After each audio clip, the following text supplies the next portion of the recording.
د سعودي عرب په تاریخ کې په اول ځل یوه داسې دردناکه واقعه راغله چې ټوله دنیا پرې خفه دی. یار ویډیو راسره مکمل وګوره، ډېره عجیبه واقعه راغلې ده. پلار به خپل بچو ته ښودله، پلار به د خپل بچو یو داسې تربیت کاوه، په سوشل میډیا به خلکو ته ښودله چې خپل بچو له داسې تربیت ورکوي. پلار به لګېدو خپل بچي به چکر له بوتلله او ډېر په ښایسته انداز به یې ورسره ژوند تېرولو. پلار به لګېدو چې کله به د مونځ ټیم و که نه، نو هغه به خپل بچو باندې مونځ کولو او په مونځ باندې به یې ودرولو. او پلار به خپل بچو ته کلمې ویلې او خپله ښایسته زندګي تېروله، خوشحاله زندګي تېروله. او پلار ته څه پته وه چې زه په دې روډ باندې ځم او زه به مکمل طور باندې ختمېږم. پلار خپل بچي چې دی نو روانوي چې راځئ چې ځو چکر له لاړ شو، نن ستاسو د چکر ورځ ده.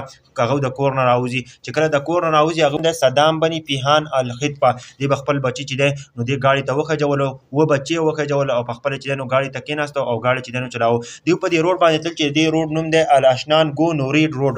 دوی په دې باندې تلل او په دې باندې دوی خپل منزل ته تللو چې موږ چکر ووهو.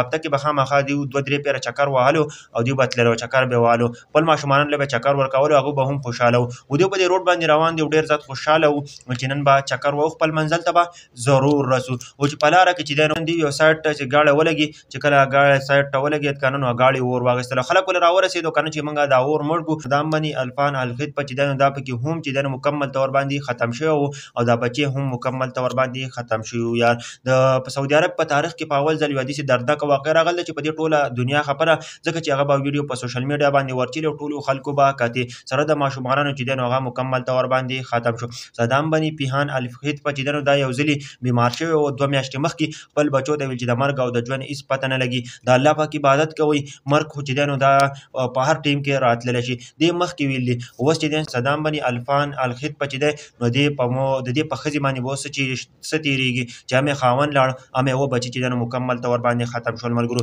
په دې ویډیو کې مطلب او مقصد دا دی که نه چې سعودي په تاریخ کې داسې واقعه راغله او دا واقعه د هر سړي سره راتلی شي. موږ ټول چې دی نو د دې دنیا نه رخصتېږو، موږ ټول د دې دنیا نه روان یو. تاسو کوشش کوئ چې د الله پاک عبادت کوئ که نه، ځکه که نه په چا باندې به اعتبار نه کوي. چې کله ته مړ شي که نه، ستا نه به پخپله تپوس کېږي چې تا په دې دنیا کې څه کړلي. الله رب العزت به ستا نه تپوس کوي چې ما ته دنیا ته لېږلی وې، د چا سره دې ښه کړلي.